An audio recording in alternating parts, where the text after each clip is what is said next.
Hello people. I know, sit down in shock. The more observant among you will notice that I am on another bike. Yes, the last video I posted up was of me bestowing the virtues of my Dyna, which, slow down, I am slowing down, which I sold, which was a nice bike. It actually really surprised me, the Dyna. I kind of got it out of necessity, and I wasn't expecting an awful lot from it, and I was really pleasantly surprised in getting the right gear, in how it performed.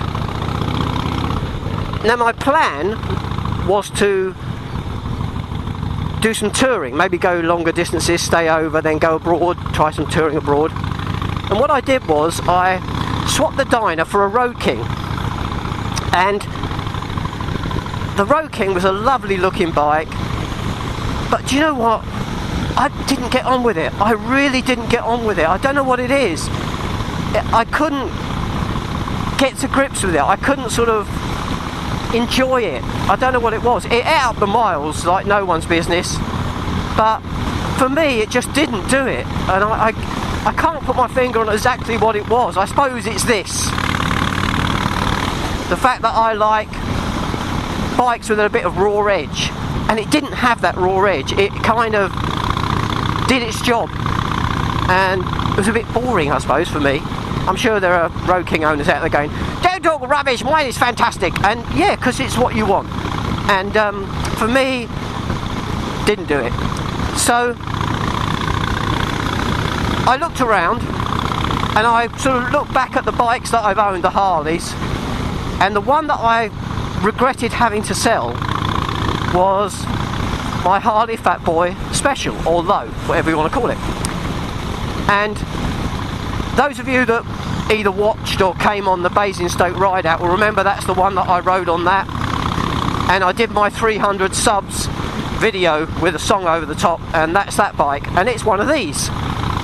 Now this one already came with apes, flush mounted gas caps, nice looking speedo, LED fuel light, you can see there, can you see that? The mirrors have got the indicators built onto the rear of them. I've got to be careful here people, this crossroads can be a bit dangerous. Right, there we go. Yeah, no indicators on the front because they're on the back of the mirrors, if that's not a contradiction in terms. Tribal grips and footboards and heel and toe shifter. Stage 2 with a big mother Screaming Eagle air filter. I don't think you can see that down there. Look at that. Ah! And new cams. It's got cams fitted to it, different cams. Give it a bit more cubic thrusty. It's got a sissy bar, which is not the most comfortable, but it's quite stylish for this style of bike. It's kind of a bobber sissy bar, and I will do a walk around of the bike at some point and show you. There's still a few things I want to do to it. My previous one had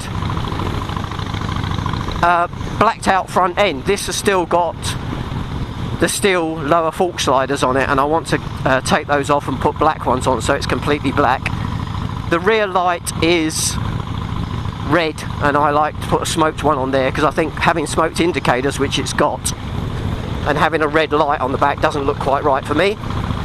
But apart from that and a couple of other things like my own black derby cover and a couple of other bits, there's really not a lot that I need to do to it. And